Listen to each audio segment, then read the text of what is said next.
Welcome to Constructive Influence, where innovation meets infrastructure. I'm Kim McCain, the Director of Business Development for TW Constructors, and your host of Constructive Influence. So, each episode, we actually sit down with the people shaping the future of how we build, connect, and create impact. And today, our guest is no stranger to these very things. We're jumping into a topic that's on every developer's radar: resilience. As climate change and extreme weather events become more frequent, the pressure is on to design infrastructure that can stand the test of time and, of course, crisis. And today's guest is Nicole Adewale. She is a civil engineer and co-owner of Abna Engineering. Nicole brings decades of experience in urban planning, infrastructure design, and community-centered engineering. She's also a national thought leader on how equitable design and climate smart planning can go hand in hand. Welcome to my guest, Dr. Nicole Adewale.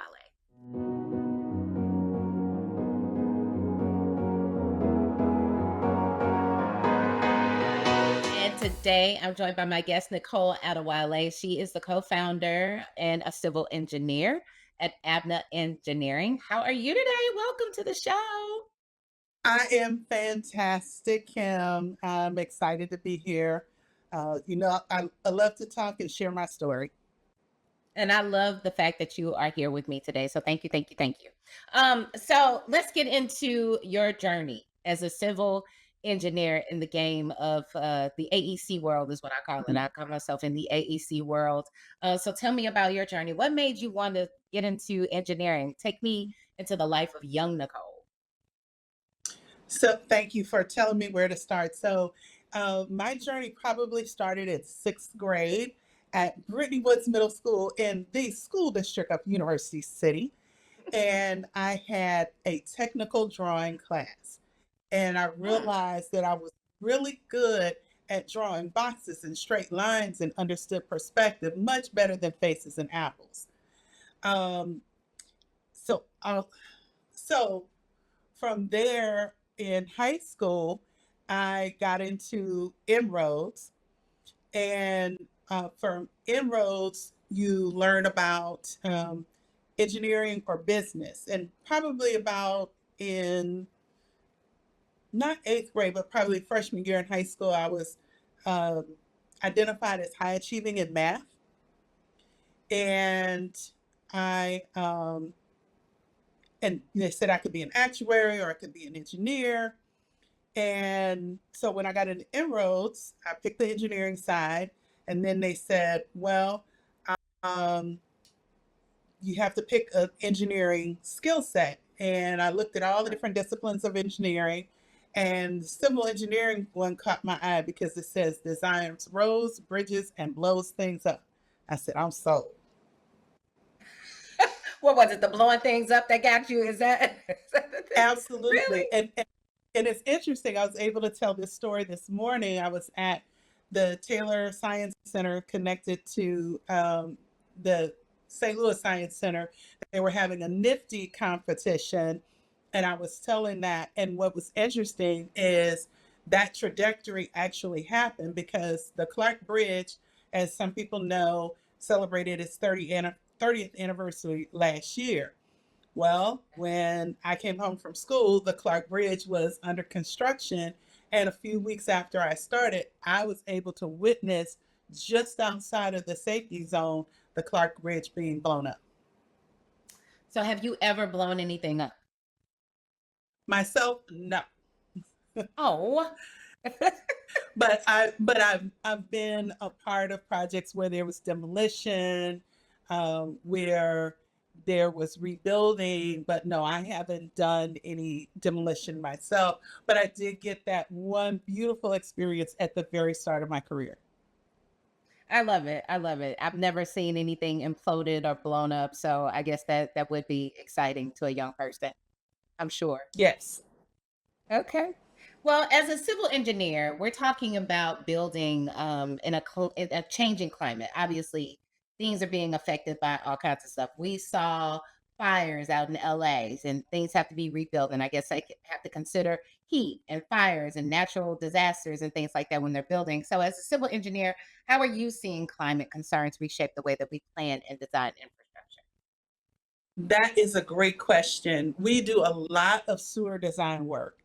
And whereas we've always designed, depending on the system, the 100 or the 200-year flood, because while it's a 1 in 100 chance or 1 in a 200-year chance of a certain volume of water, that's what that means coming into a system, we're seeing that happen much more frequently. So some systems, if we were designing for a 100-year flood, now we're designing for a 200-year flood. We are putting in storage systems in new facilities. What was cutting edge maybe 10, 15 years ago, best management practice drainage structures, where you see, for instance, at the Missouri Botanical Garden, where not only do they have permeable pavement in the main parking lot, but you also see those tree lawns in between spaces that actually can hold and contain water. We're having to do that much more frequently in our drainage systems, and particularly projects that are typically over a certain size.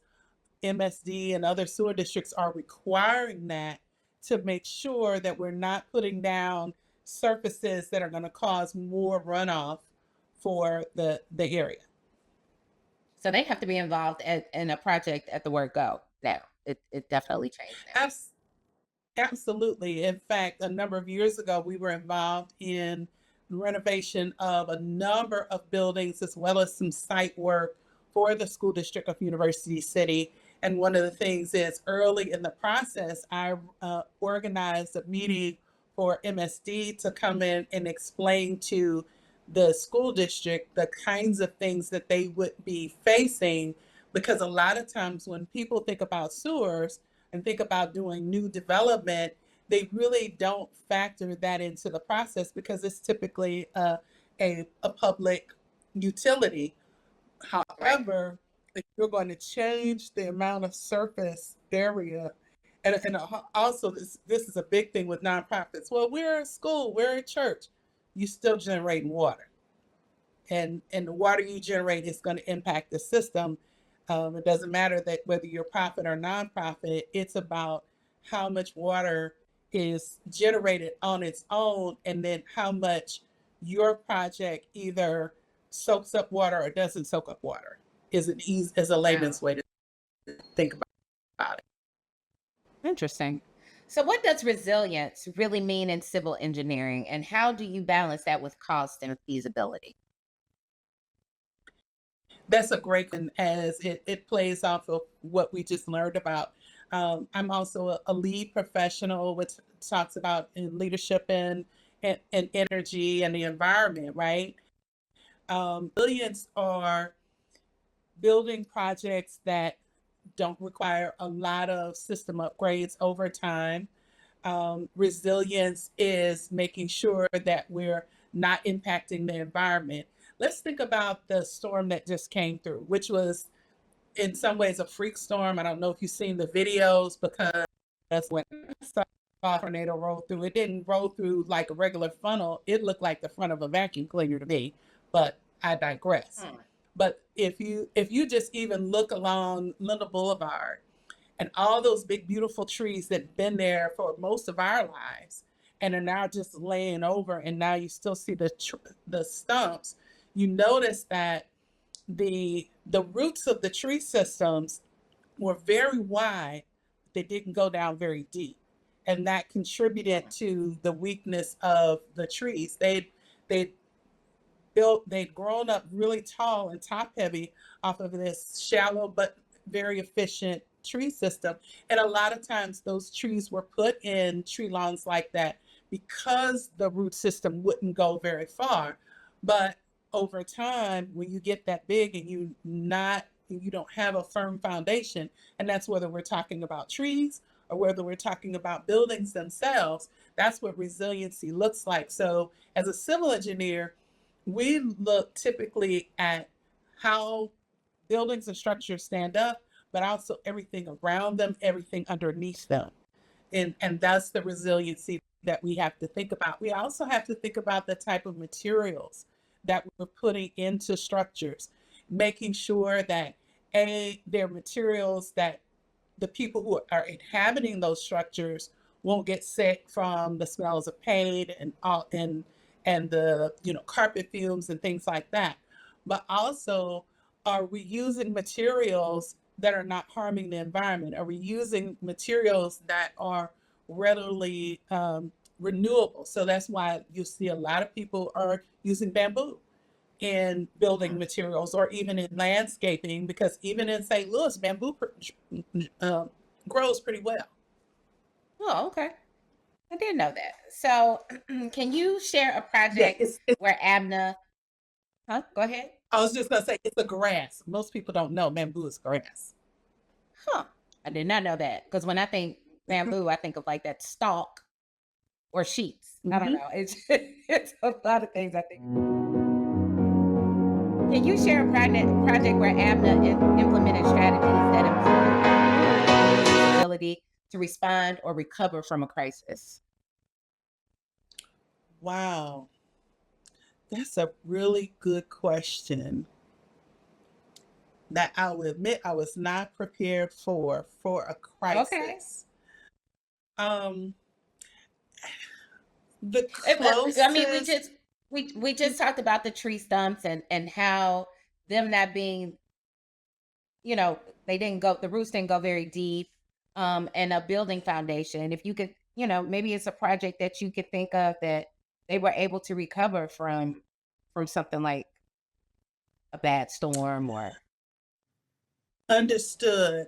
I think probably a project that comes close to that, again, all roads lead back to where? University City, where one of the things that we had to do in terms of just sustainability, not necessarily crisis, Flint Park Elementary.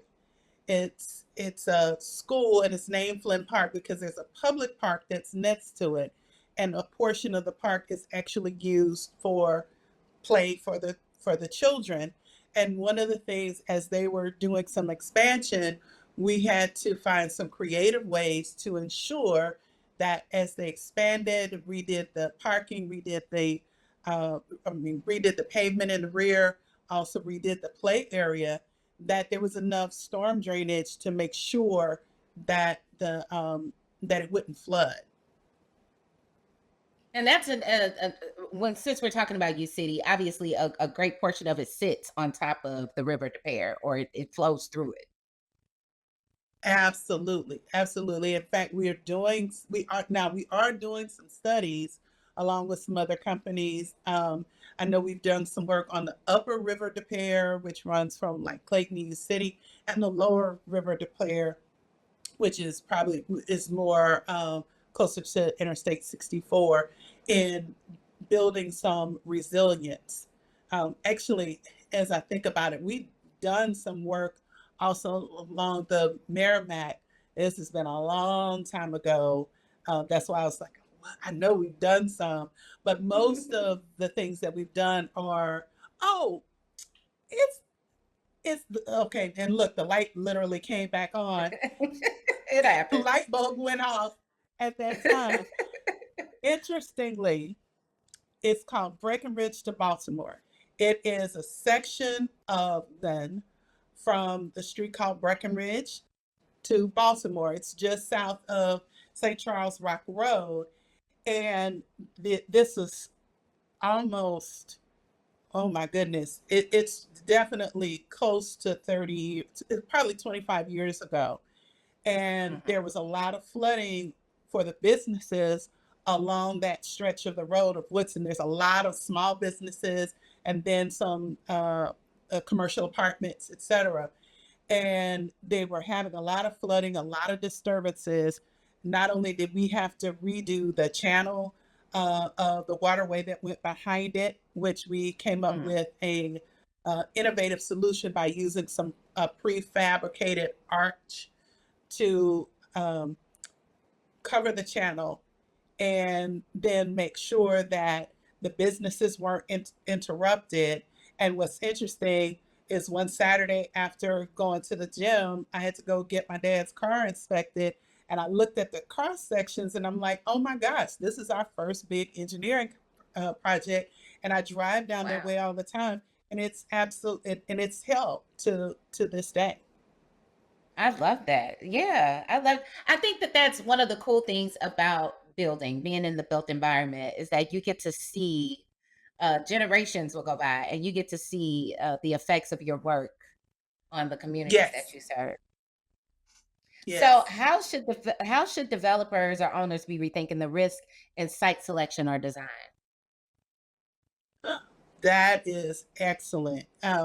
So when you're looking at sites, whether it is a clear site or a building or even a brownfield, of course, one of the big things you have to understand is how does this fit into the surrounding area?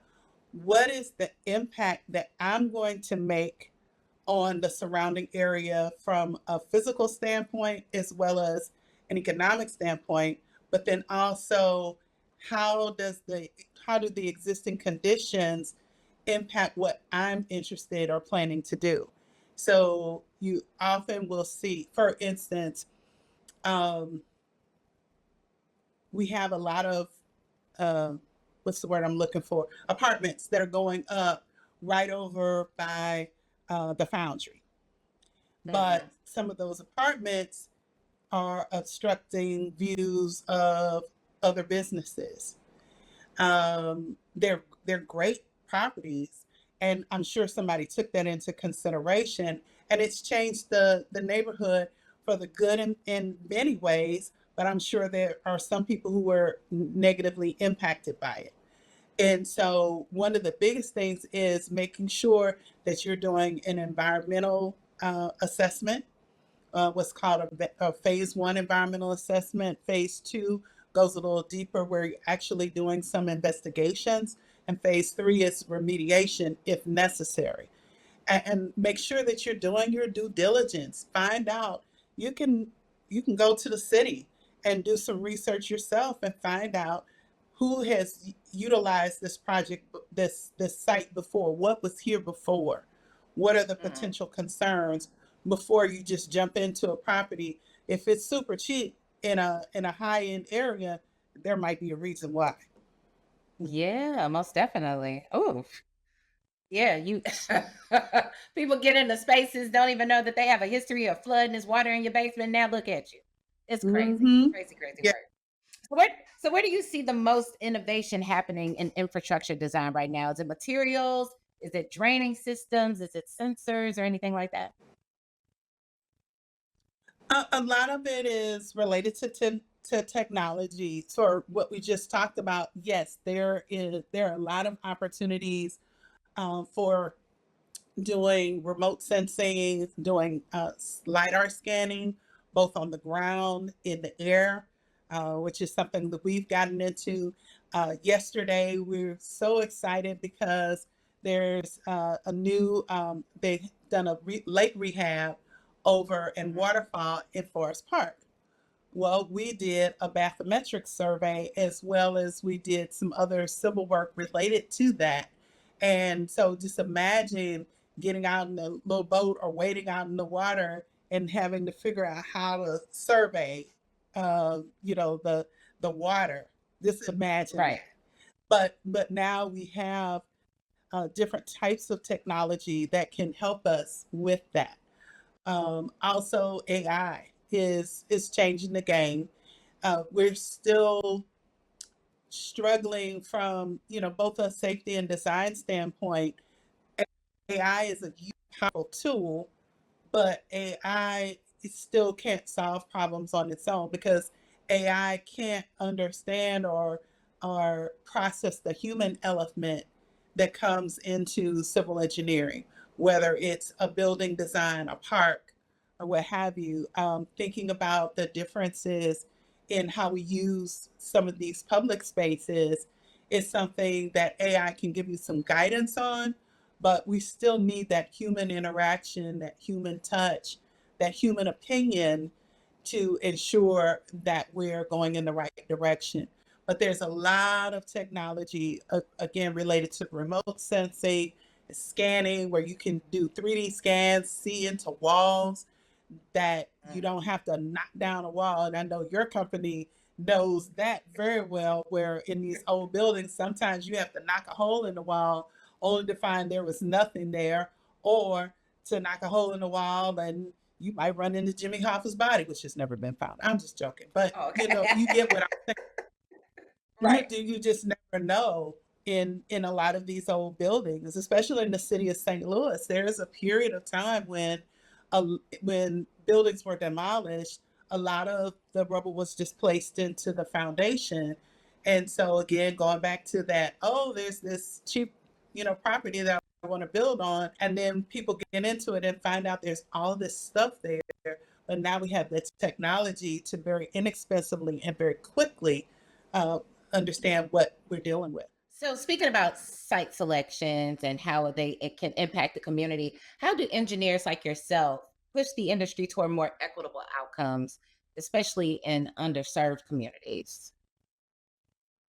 Wow. So that's a challenge, but part of the reason why I entered into civil engineering in the first place, back to that middle school girl who started dreaming of what she could do for a community, what that would look like. I grew up in Scruggs Memorial Church, which is right at Spring and Cook Avenue, and it's now closed.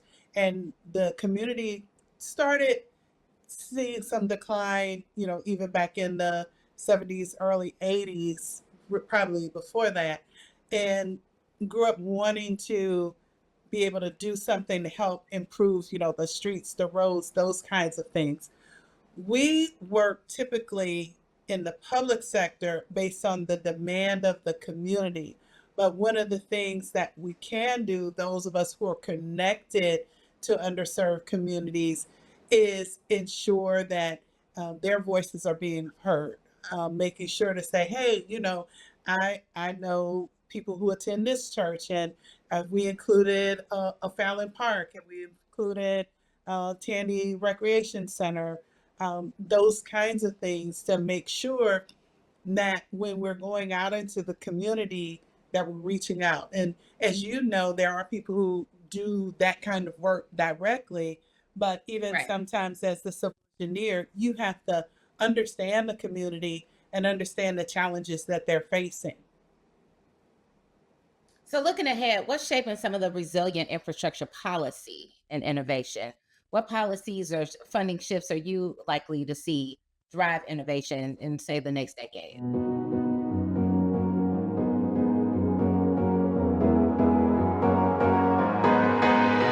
That is a challenge because, as you may know, there have been a lot of changes in environmental policy and oversight at the federal level.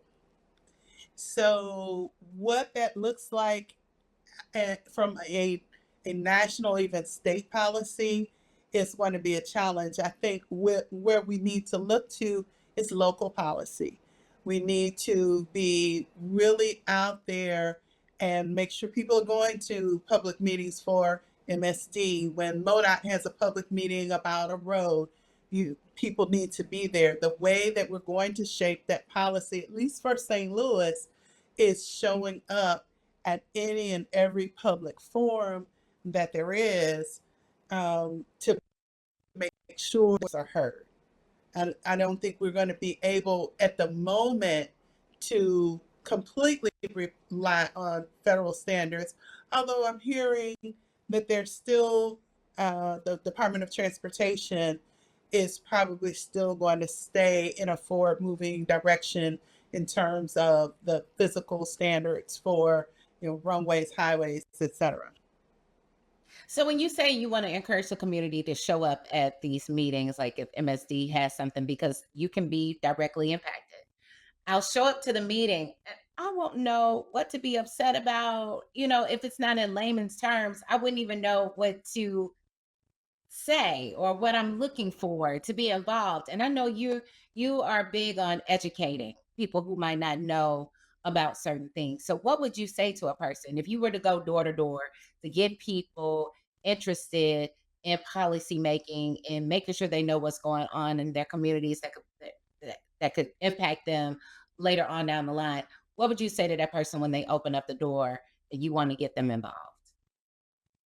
So that's a great question. I think our faith centers are very critical in being places to either hold some of these meetings or disseminate information. The Mhm. the all of these meetings are open to the public. They're announced on social media. They're announced on the news. A lot of times people think that these are really complex issues, but show up and ask questions, and to be and then also reach out to your politicians. I think it was maybe November before last or August before last when we had all of those state uh, constitutional initiatives on the ballot. Mhm. I called my state senator. He happens to live around the corner from me, but I called my state senator and he went through all of those things with me. And then I went on and shared that with various friends and family. So we have to hold people accountable. The reason why things seem so complicated or politicians seem so distant is because we're not reaching out to them. And it's not always, they're not always having their hand out for money. They as much want to know that there are people in their district who are going to show up and speak up, as Right. well as those people who are going to show up with a check. And let's just be honest about it. And and they're approachable. And if they don't respond, then just keep on reaching out or reach to some other people. I needed to reach somebody in city government. I reached out to somebody else, and the person I needed called me back today. Well, But that's that's because I have a relationship with the people that I reached out to. When they say show up, I show up. And that's the thing. So we need to be going to school board meetings. We need to be going to when SLDC has meetings, when the Board of Public Service has meetings, when an alderman. And if you can't show up for those things, again, reach out to your committeeman, your committee woman, your state rep, your alderperson, and ask them what is going on. I mean, I will say that about you. If you're ever in a meeting with Miss Nicole Adewale, she is going to raise her hand. She is going to ask a question, and it's always going to be a great question. So you always come prepared and ready to challenge the status quo. You are there to get answers, and you want to make sure that you're there for the community. So I definitely appreciate that. So look for her if you're ever in a community meeting. If she's there, you're probably in the right place. Thank you. Thank you. You Thank play you. no games with that. So looking ahead, I do want to talk about where people can get in contact with you because like I said, you are even though you're not per se an educator, you are a doctor too. I did not I should have introduced you as Dr. Oh, Nicole yeah. Adewale. So we didn't talk about the whole background. I so if I may, and education is very important. I mentioned I went to University City High School. My first Yes. bachelor's degree is from Georgia Tech or Georgia Institute of Technology in Atlanta. My second college degree is from the Harris-Stowe State University. I went back about 8 years ago to get a degree in urban affairs because I wanted to get into policy related to education. And then last year, I earned a doctorate of education in social justice and education. And Wow. for me, um, how can people get in touch? Well, I'm involved. I'm a vice president of, let's see, where's my buttons on here? The National Society of Black Engineers. We have a pre collegiate initiative program that meets every third Saturday at the St. Louis Community College in their new science building. You can find me on LinkedIn with my name, Nicole Adewale. I am also active in Alpha Kappa Alpha Sorority Incorporated, and often if there's a big service project, you'll see me out and about there. And I'm also on the board of Channel 9 PBS, a very great organization. And in fact, there's a community forum about the storm at O'Fallon Park on Monday night, August 18th. Okay. Well, you know what? Thank you so much, Nicole.